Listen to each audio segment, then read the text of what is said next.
Assalamualaikum guys, ketemu lagi sama aku di channel aku.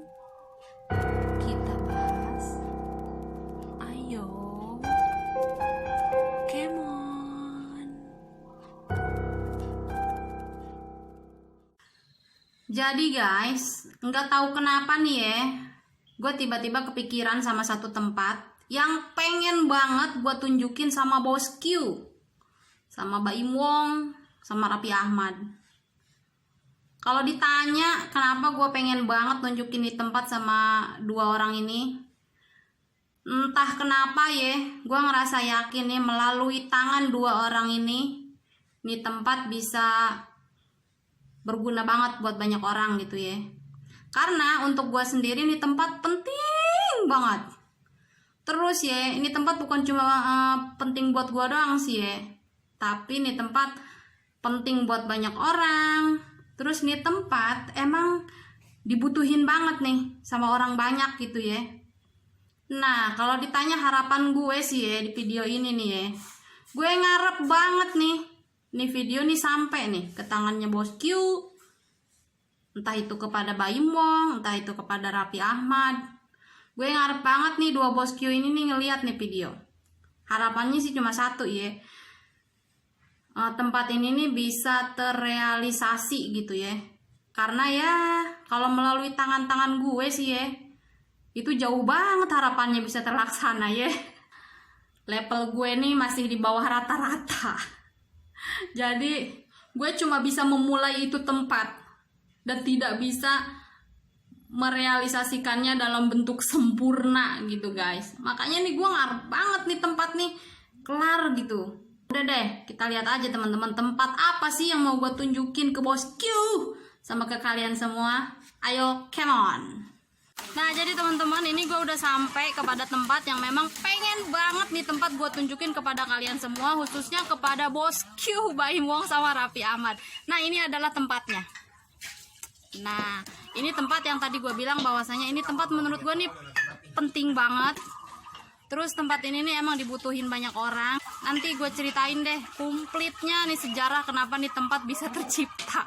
Tempat yang memang pengen banget gue tunjukin sama Bos Q nih. Kalau kalian ngeliat dari kubahnya tuh, kalian udah pasti bisa nebak lah ini tempat apa ya. Ini adalah musola. Kita masuk ke dalam ya teman-teman.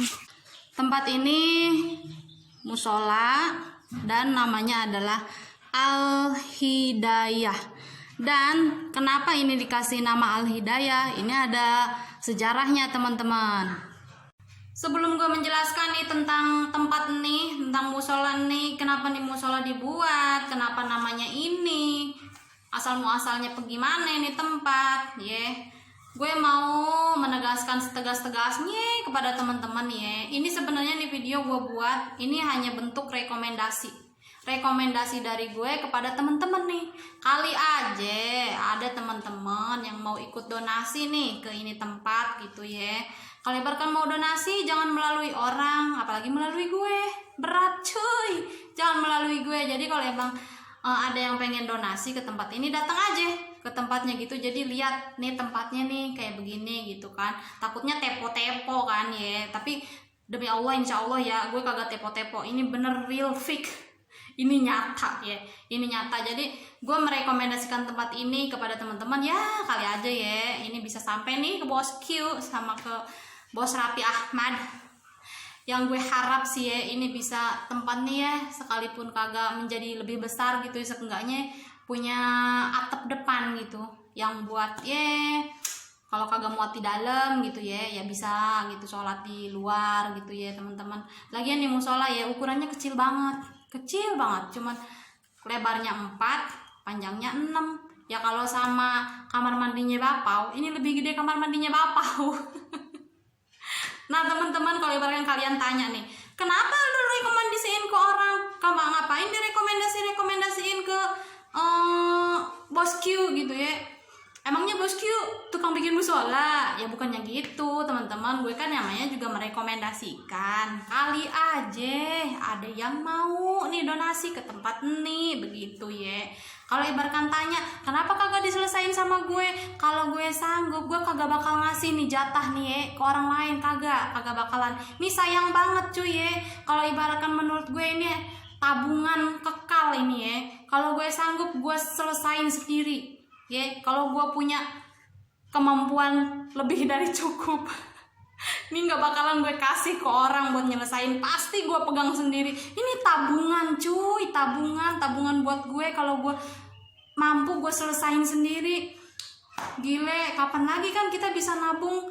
Sekali nabung terus ketemunya nanti gitu kita udah mati kan pahalanya ngalir terus. Yang kayak begini nih yang disebut tabungan kekal gitu. Tapi sayang, kemampuan gue belum sampai ke situ teman-teman. Makanya gue ngasih kesempatan nih sama kalian semua. Ayo dong yang mau nabung akhirat, nabung sini nih, datang sini, mampir nih ke sini nih, mampir ke tempat ini, dicek, dilihat tempatnya nih. Ini kak gue bikin hoax kagak gitu. Tapi insya Allah gue kagak tepo-tepo, ini tempat beneran ada nih, dan memang tempatnya tuh butuh banget, dan ini menurut gue nih tempat penting dan penting banget, dan memang dibutuhin sama orang banyak. Tapi sebelumnya nih teman-teman, gue mau menjelaskan ya sejelas-jelasnya kepada kalian. Ini gue nunjukin tempat ini bukan buat ria, nggak ada ria sama sekali. Lagian apa juga yang mau diriain dari diri gue ya, nggak ada yang bisa gue riain ya di depan kalian semua. Ya gue nunjukin tempat ini tujuannya cuma satu sih, gue pengen tempat ini nih bisa terrealisasi menjadi sempurna gitulah ya, kelar gitu ya istilahnya.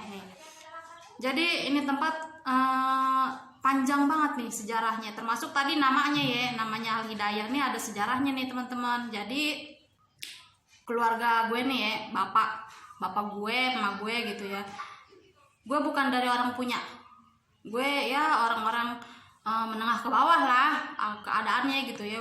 Bapak gue juga bukan orang yang punya tanah banyak, bukan gitu ya. Cuman kebetulan nih bapak gue, emak gue, keluarga gue kebetulan orang-orang yang ngerti agama lah gitu ya. Kalau dibilang kiai sih bukan gitu, cuman kita ngerti lah, tahu agama gitu ya. Nah, bapak gue ini punya tanah sebesar 700 meter nih. Sebenarnya sih kalau ibaratkan buat anak-anaknya aja bikin rumah itu masih kurang gitu tanah itu. Makanya itulah alasannya kenapa gue mental kagak tinggal di kampung ini nih, karena kagak kebagian tempat. Makanya gue beli tanah sendiri nih di kampung lain gitu. Nah, jadi papa gue ngomong kayak gini. Nah, waktu itu kan ngelihat nih tempat udah bertahun-tahun dihuni sama orang. Jadi udah lama, udah beberapa generasi gitu yang tinggal di kampung ini. Nah, nggak pernah ada satupun yang kepikiran dari dulu buat bikin tempat ibadah gitu. Padahal untuk ke tempat ibadah itu di sini susah gitu. Dan di tempat ini nih banyak penduduknya, lumayan ada sekitar 20 kepala keluarga lebih lah di kampung ini nih gitu ya. Nah, jadi dari zaman dulu nih, dari zaman kakek buyut gue kali ya, ini tempat di sini nggak pernah ada tempat yang namanya tempat ibadah gitu. Nah, sampai pada suatu hari bapak gue bikin kayak gini, ngomong nih, diskusi sama orang-orang kampung di sini. Kata bapak gue, gimana nih kalau kita bikin musola kayak gitu. Terus kata yang orang-orang kampung kan, ya udah bikin musola, katanya kita kan perlu dana, lagian katanya mau bikin musola di mana gitu. Nah, terus kata bapak gue, ya udahlah, saya sekalipun punya tanah sedikit cukup lah kalau cuma buat musola satu doang mah kayak gitu. Nah, yang membuat motivasi bapak gue pengen bikin musola ini sih, pengen mau gitu ngediriin musola ini di tanah dia, ngewakafin tanah dia buat musola nih. Dia mikirnya kayak begini, iyalah sekalipun nanti gue mati gitu ya, kalau gue punya musola, sekalipun gue udah kagak sholat tuh di tempat itu, seenggaknya gitu masih ada orang yang sholat di situ ya, seenggaknya lah sedikit mah kecipratan gitu pahalanya. Nah gitu, makanya bapak gue bersedialah, oke lah udahlah pakai tanah gue aja kata bapak gue gitu. Terus dipanggil lah kiai, suruh datang sini nih, kita ngumpulin juga nih warga-warga masyarakat nih, gimana nih kalau kita ngediriin musola gitu. Nah, kata bapak kiai ini, Alhamdulillah, Robbil alamin, kata bapak kiainya nih ke bapak gue. Akhirnya katanya sekian lama, sekian berpuluh-puluh tahun di kampung ini nggak pernah ada cahaya. Nah sekarang akhirnya ada keinginan dari orang kampung di sini buat bikin tempat ibadah, bikin musola gitu. Makanya kata bapak kiainya, ya udahlah namanya katanya Al Hidayah gitu. Nah, tandanya kampung ini udah dapat hidayah gitu. Soalnya dari zaman jebot gitu ya, dari zaman Belanda. Ini tempat kagak pernah ada musola gitu. Jadi ini tahun kata kiainya, ini tahun katanya tahun dimana kampung ini dapat hidayah, pengen ngediriin tempat musola ini begitu. Nah terus panjang lagi nih ceritanya ya, dengerin. Jangan bosen ngedengerin. Nah terus udah bikin fondasi, udah kompromi kan ya. Bingung kan nih kita nih dana nih. Nah otomatis pertama kali yang ditanya kan pihak keluarga nih. Waktu dulu gue masih gadis cuy. Ini musola nih, bukan masih gadis sih. Waktu gue pertama kali nikah nih 2011 nih musola nih gitu ya. Sekarang udah 2020. Berarti udah 9 tahunan kan ya. Nah kata gue ya udahlah, gue masukin nih 1.000 gitu, 1.000 biji bata nih. Gue masukin tuh donasi bata. Sorry sekali lagi gue nggak ria ya, gue cuma mau menjelaskan sejarahnya nih musola nih. Nah terus gue masukin tuh 1.000 bata, sampai pada akhirnya nih keliling nih warga sini nyari-nyari donasi gitu, kali aja nih dari kampung lain gitu ada yang mau bantu. Nah sampai pada akhirnya ada nih sedikit-sedikit masuk nih, ada yang ngasih kayu, ada yang ngasih pasir, ya pokoknya mulailah berdatangan bantuan-bantuan. Nah setelah beberapa lama nih musola ya, karena ya kehidupan masyarakat di sini juga kerjaannya cuma petani juga petani penggarap ya. Nih musola nih kagak kelar-kelar, kagak jadi-jadi gitu. Nah ini musola kecil banget. Ini kalau ukurannya kamar mandinya Bakpao nih sama musola ini kayaknya lebih gede kamar mandinya dia deh. Serius, ini musola kecil banget, kecil. Sedangkan penggunanya di sini banyak anak kecil, terus banyak anak-anak yang usia tanggung kan ya. Itu kalau menurut gue sih itu harusnya digencer-gencernya belajar agama gitu ya. Nah dari pihak ibu-ibunya juga banyak. Nah di musola ini nih rutin. Jadi kalau malam Jumat nih di sini nih pasti ada pengajian, baca tahlilan, kirim-kirim doa buat yang udah meninggal gitu ya. Di sini nih malam Jumat nih aktif di sini, emak-emaknya, anak-anaknya yang kecil-kecil sampai yang masih balita-balita tuh dibawa sama emaknya biar kenal agama gitu ya di sini. Nah jadi kalau ibaratkan malam Jumat itu pada kumpulan ini orang pada kagak kebagian tempat. Ada yang duduknya di depan pintu, ada yang ngampar di luar. Sedangkan kan di luar itu keadaannya masih tanah ya, belum ada belum ada depannya gitu, belum selesai gitu ya. Nah apalagi kalau bulan puasa itu tarawehan kan ya, itu kadang-kadang pada kagak kebagian tempat, pada ngampar-ngampar di luar kayak gitu. Udah tempatnya kecil, belum selesai lagi depannya gitu. Tapi kalau seandainya depannya lah kelar gitu, kelar depannya aja, punya depan nih, punya buat tambahan tempat depan gitu tuh, atap depan sama depannya udah di keramik ya mending lah bisa. Jadi kalau gak muat di dalam gitu bisa keluar begitu. Nah terus untuk masalah yang menjadi imam di musola ini ya, nah kebetulan nih pada masyarakat sini, hampir semua masyarakat sini nih percayanya ke kakak gue yang untuk memegang musola ini buat jadi imam gitu. Kayak buat imam taraweh, kemudian imam sholat berjamaah, kemudian kayak kalau lagi tahlilan malam Jumatan, yasinan, nah itu yang memimpin adalah kakak gue gitu. Nah kalau kalian pernah lihat nih ya, di satu video gue ngebahas bahwa gue nih orang yang berkekurangan strabismus, dan di antara keluarga gue selain gue yang mengalami gangguan strabismus itu ada satu lagi yaitu kakak gue.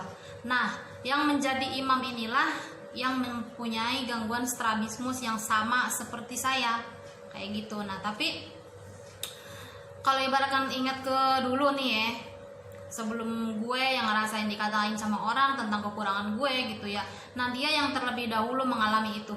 Jadi mengalami dikatain sama orang karena kekurangan yang dia miliki gitu ya. Tapi beda mental nih, Kalau gue kan mentalnya makin gue dikatain, justru gue makin kepacu buat menjadi lebih dari orang yang ngatain gue gitu. Gue kayak bola, makin dilempar keras, gue makin keras juga nih gue memantul. Tetapi kakak gue yang ini nih, yang sekarang menjadi imam di musola ini, dia mentalnya enggak gitu. Jadi waktu dulu dia mengalami itu, nah dia malah nyerah. Jadi di kelas 3 SD dia nih memilih keluar, nggak mau sekolah lagi gara-gara ya dapat perlakuan seperti itulah dari teman-temannya dulu ya.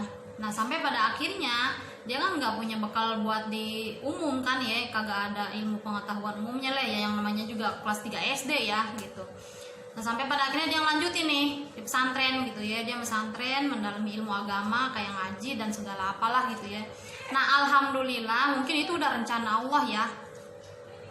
Bapak gue pengen bikin musola, kemudian di sini juga yang nggak ada yang dipercaya gitu ya. Nah pada akhirnya alhamdulillah ilmu yang didapatin sama kakak gue alhamdulillah bisa dimanfaatin nih dengan adanya musola ini gitu ya, bisa dimanfaatin buat menjadi imam, buat memimpin pengajian dan lain-lain lah di kampung sama di kota gitu ya. Kalau di kota nih kayak imam besar masjid gitu, itu kan ada penghasilannya ya, jadi ada gajinya lah gitu ya.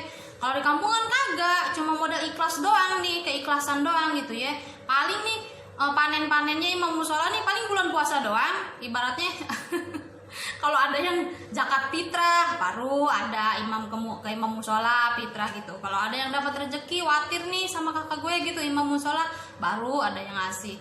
Soalnya waktu bikin rumah juga dia kan sekarang udah punya rumah nih, punya rumah sendiri nih. Sekalipun ya rumahnya ya alhamdulillah lah, sekalipun rumahnya bukan tembok gitu ya, masih bilik, masih dari bambu, tetap aja bersyukur ya alhamdulillah dia udah punya rumah sendiri nih gitu ya.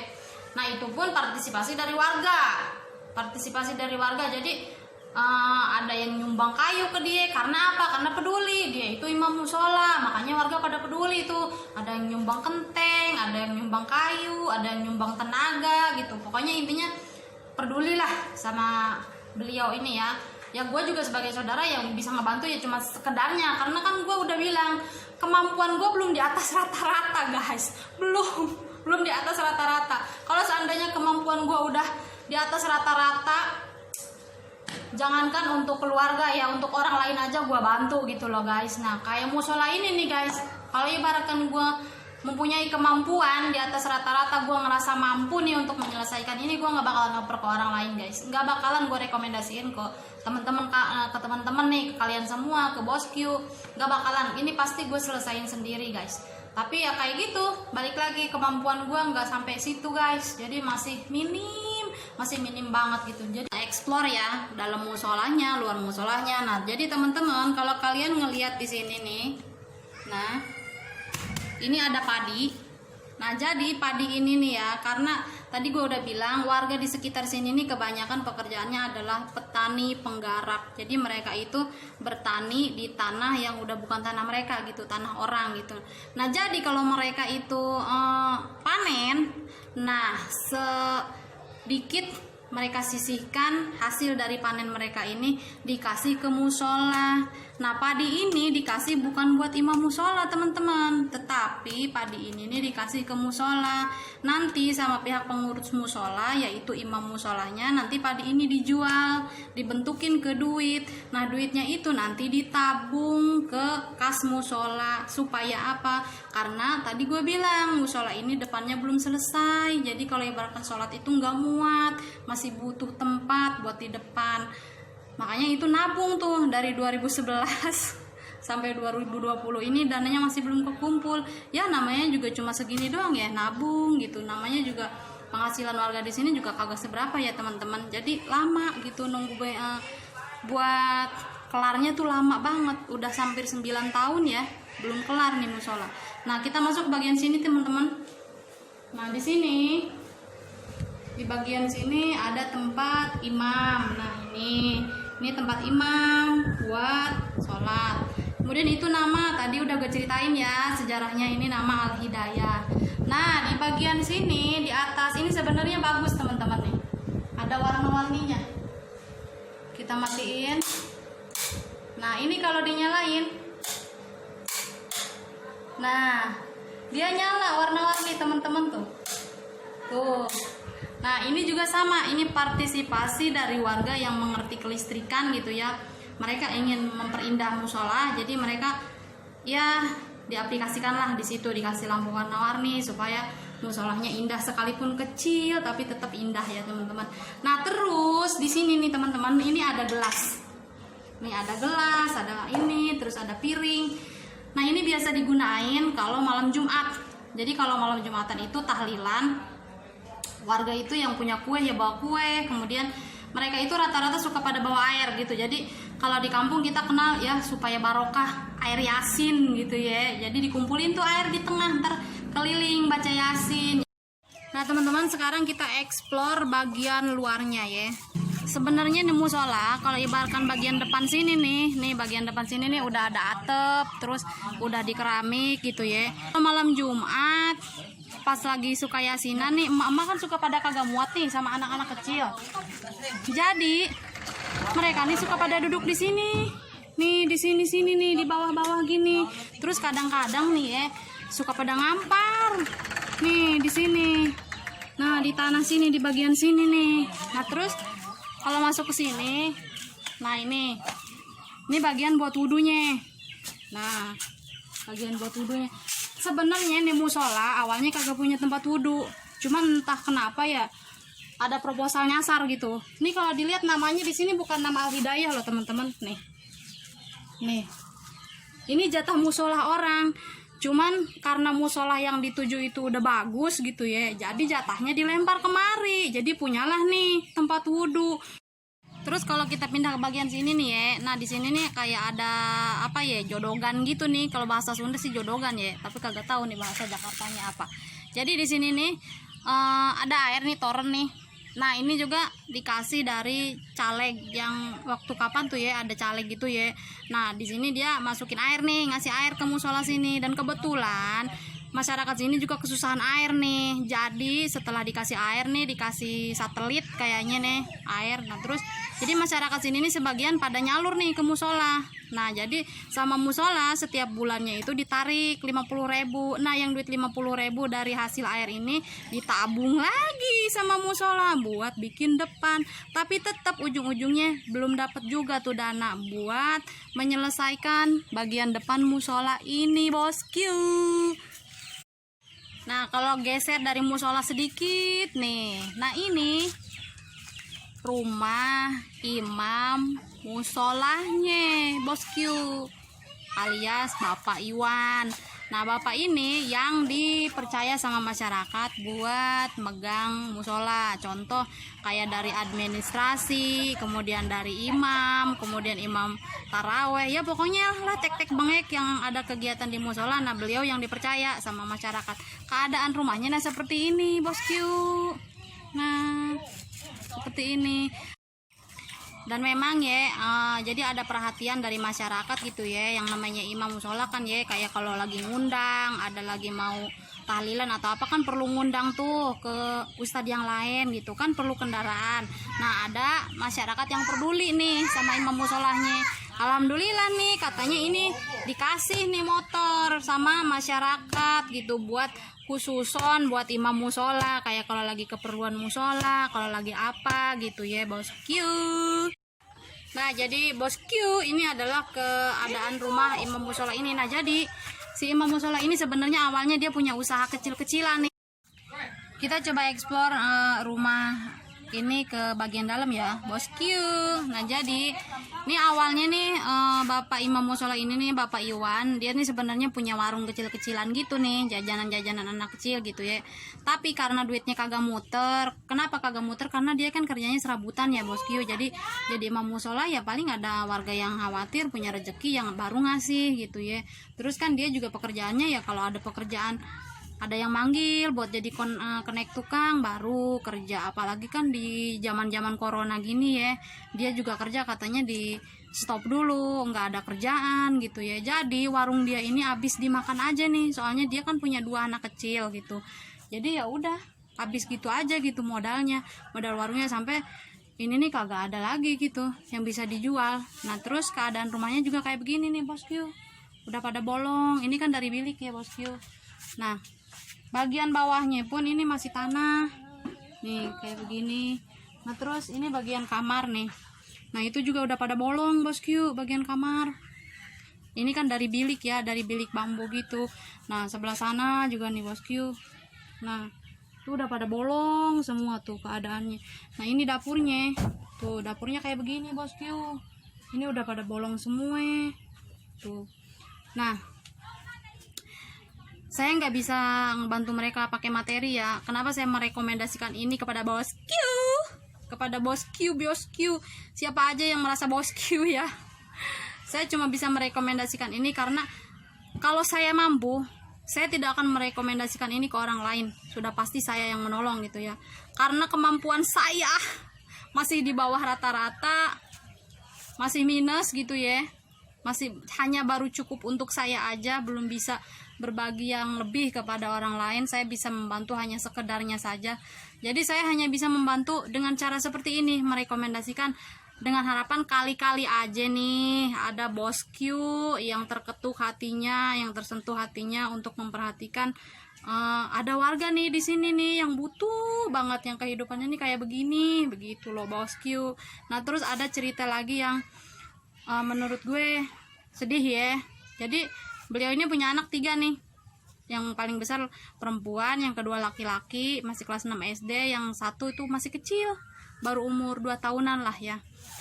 Karena himpitan ekonomi, kemudian karena dia juga beliau juga tidak punya pekerjaan yang tetap, ya hanya kerja serabutan, kemudian menjadi imam musola doang gitu ya. Yang namanya imam musola di kampung juga kan ya itu, kita modalnya cuma keikhlasan doang gitu ya. Yang ngasih ya kita terima, yang kagak ada yang ngasih ya udah gitu, ikhlas aja jadi imam pengurus musola gitu ya. Nah jadi anaknya yang paling besar ini ngikut sama keluarganya yang lain gitu, karena kan ya bosku pusing juga ya ngehidupin 5 orang gitu, anaknya 3, dia sama bininya, sedangkan penghasilan juga kagak ada ya. Nah terus anehnya lagi nih, kehidupannya keadaannya kayak begini juga nih ya, gue heran nih ya, apa kagak kedata apa gimana gitu ya.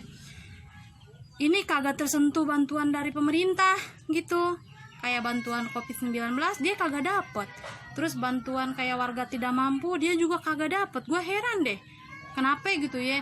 Itu yang bikin gue ya ampun, kok yang kayak gini malah kagak dapet gitu, kagak tersentuh bantuan gitu ya. Nah makanya kenapa sih gue merekomendasikan ini kepada bosku? Harapan gue sih pertama ya ke musola gitu, jadi musola nih bisa terselesaikan lah gitu. Nah terus yang kedua semoga aja nih bisa mengangkat juga kehidupan yang mengurus musolahnya gitu teman-teman.